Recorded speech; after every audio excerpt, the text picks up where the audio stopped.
The prevailing theory holds that the Big Bang is when the universe first came into existence.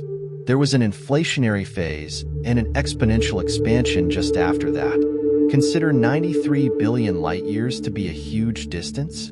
That is only the portion of the cosmos that is visible to humans. Yes, there may be an unlimited quantity of space that extends beyond what is currently visible. Though it's a mystery, what do you know?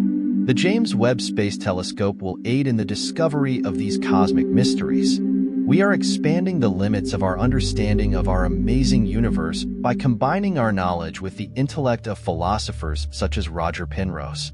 Now let's get started. Because of its immensity, the observable universe is typically referred to as the observable universe. You may wonder, so what's that? In essence, it is the portion of the cosmos that is visible to us from Earth. Consider this.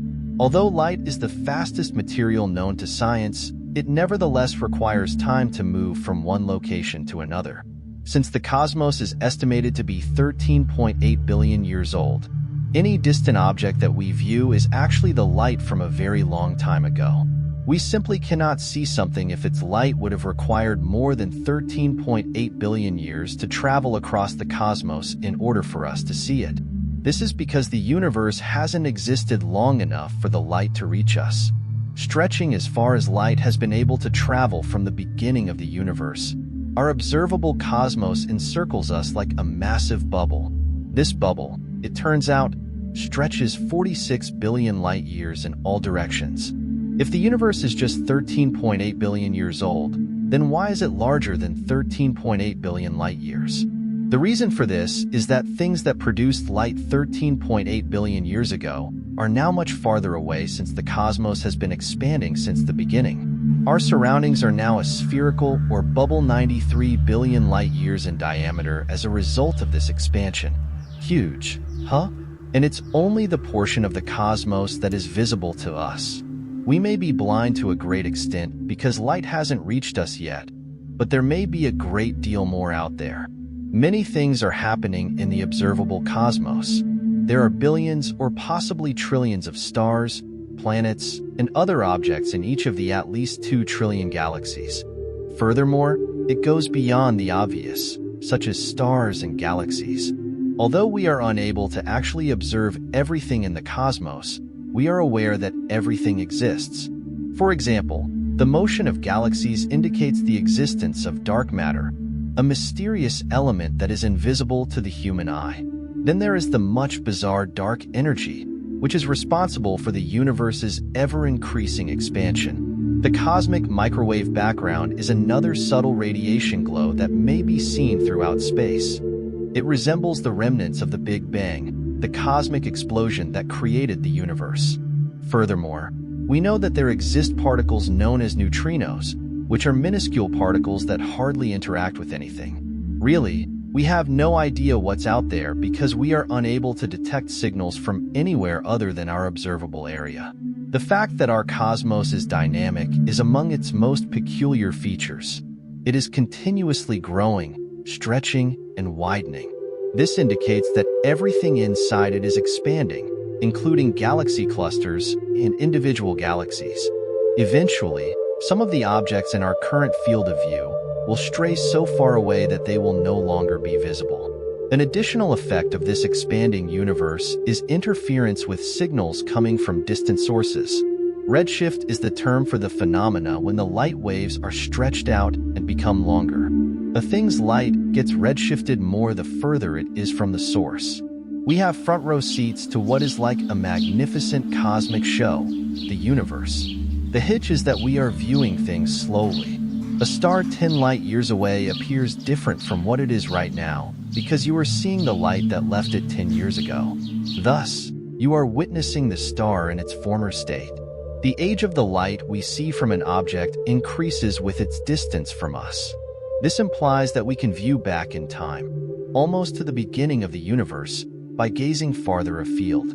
We can virtually chart the history and evolution of the universe from its inception to the present day by observing things at various distances. Let's now discuss our sun and moon.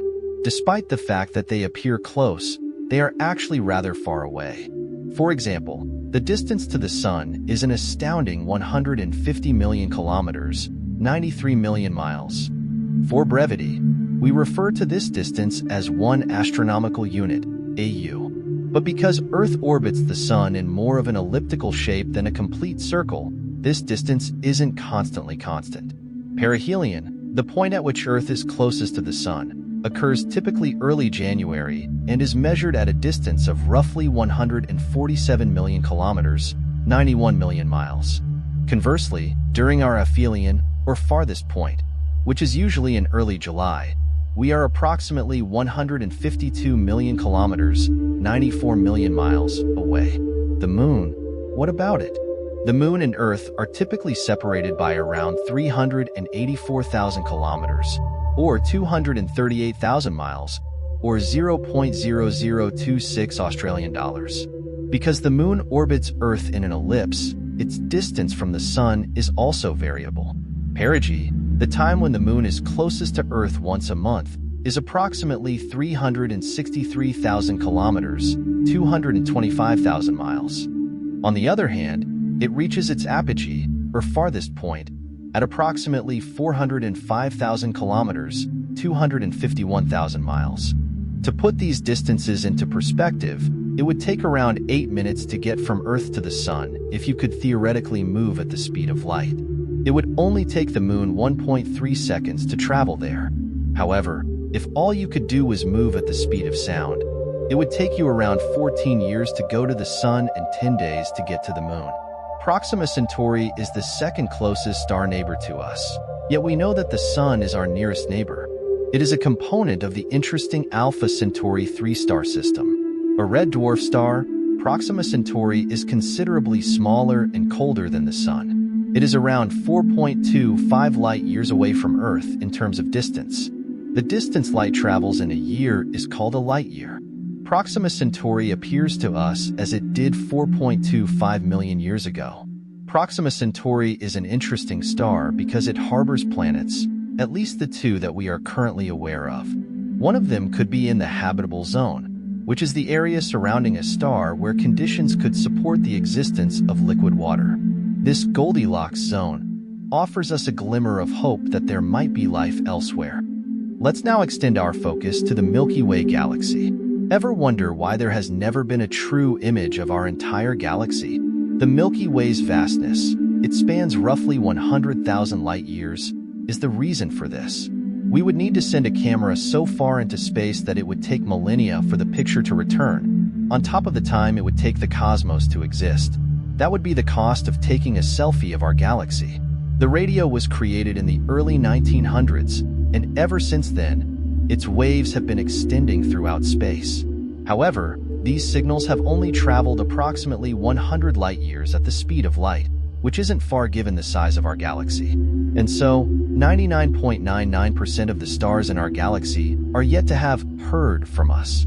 The Milky Way is a huge, level disk that is 100,000 to 200,000 light-years in diameter and, in places close to the center, tens of thousands of light-years thick. Sagittarius A*, a supermassive black hole with a mass of about 4.1 million suns, is located at the center of our galaxy. Situated in the Orion Arm, our Sun is roughly 26,000 light-years away from the center of the galaxy. There are at least as many planets as stars in the Milky Way, with an estimated 100 to 400 billion stars. Not that other galaxies are right next-door neighbors.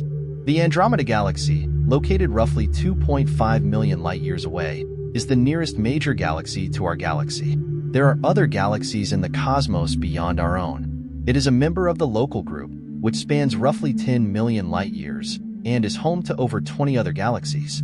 In turn, the Local Group is a component of the Virgo supercluster, a much larger structure. At 110 million light-years in diameter and 1,480 trillion times the mass of our Sun, this supercluster is a vast metropolis of galaxies. The Pisces-Cetus supercluster complex, a much bigger structure, includes the Virgo supercluster. It is not an isolated structure. The Virgo cluster, the largest and heaviest constituent of the Virgo supercluster, with around 1,300 galaxies. Astronomers can learn important information about galaxy formation, interaction, and the overall structure of the universe from this cluster and the others in the supercluster. It's interesting to note that the Virgo supercluster moves. It is approaching the Great Attractor, an enigmatic location with a tremendous gravitational pull. According to recent research, the Virgo supercluster may be a component of Laniakea, a larger supercluster that translates to immense heaven in Hawaiian. At 520 million light-years across and 100 quadrillion times the mass of our Sun, Laniakea is an astoundingly massive object. Strong space observatories like the Hubble Space Telescope and the soon-to-be James Webb Space Telescope, JWST, are largely responsible for all of this cosmic knowledge. Since its launch in 1990, Hubble has been collecting copious amounts of data while taking amazing pictures in orbit. JWST will assist in solving the problem of the universe's size and rate of expansion, as well as improve Hubble constant observations. To improve the accuracy of distance calculations, it will employ a number of techniques, including gravitational lensing and the observation of standard candles or objects with established brightness. Essentially, JWST may greatly improve our knowledge of the expansion of the cosmos and potentially provide clues about cosmic cycles from the past. Do you believe that the cosmos is endless then? Comment below and check back soon for more videos.